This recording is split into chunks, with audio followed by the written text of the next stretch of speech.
wabe sedutshule Bulawayo unkosikazi kaMoshood Abiola naye. So ekulontshweni kwencwadi ke ekhuluma ngempilo General Babangida ebikade lontsha ngolesine lolo dlule lapha eAbuja. Bekukhona uMongameli Bola Tinubu, kukhona uShakun Obasanjo, kukhona lapha ke uGoodluck Jonathan, kukhona Abdul Salam Abubakar, bekhona ke uYakubu Gowon unaye wakwabo mongameli esikhathini esedlule. So kwakhona nje cream of cream abantu abasezingeni eliphezulu eNigeria. Ube sebhoboka ke uGeneral Babangida uneminyaka 83 manje, ngoka 1941.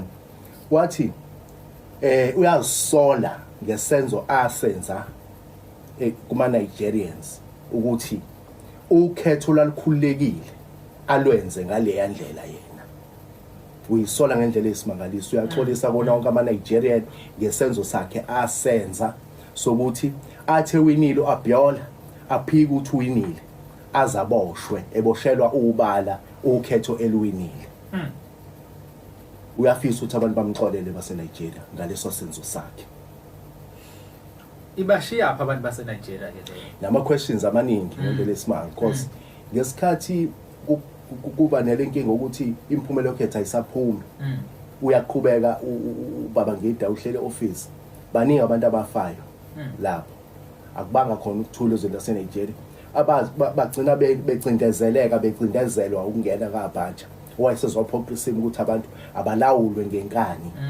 Kwaholela into eningi ezenzeka. Mawukhumbula ukuthi lapha ePort Harcourt la uShell angena khona wazomba noma wazo driller wazokwenza ama oil wells lapha ukuthi azolukhuza uoyela. Oyela, yes.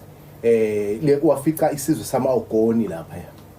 Esagcina siphoqeleka ngoba sasingavikelwe umuntu sakhe inhlanganiso okuthiwa iMossop, okuthiwa iMossop. iMossop eyayikade ke iholwa uKen Saro-Wiwa. Ken Saro-Wiwa wabulawa mawukhumbula ngonyaka 1995 ebulawa la uhulumeni kaSani Abacha, wahengwa namadoda ayikade ke ebamsene nawo ukulwela isizwe sabo samaOgoni ngendlela uShela ingcolise ngayo indawo yabo. Babe ngatholi lutho behlunyezwe ukuthi uShela uyahamba lapha akho ntuthuka benzela yona. So wabulawa. Later ukushona kwendlela ashona ngayo uAbacha kwasolakala ekutheni wayejabulisa ke nezancinza zakhe, wagcina esebenzisa ichiza lokumlekelela amandla ngokweqile kwaminhliziyo. So asazi noma kwaba into enjalo, kodwa nje lamagama show uGeneral Babangida makhulu ezweni laseNigeria. Ukhumbula ukuthi abantu baseNigeria bagcina bevumelana ukuthi usuku lomhla ka12 June luthathwa ukuthi iDemocracy Day, ngoba ilona suka babelindele ukuthi bayophuma ekuhluphekeni ngalo ngaphansi kwencindezi okuphathwa amasosha.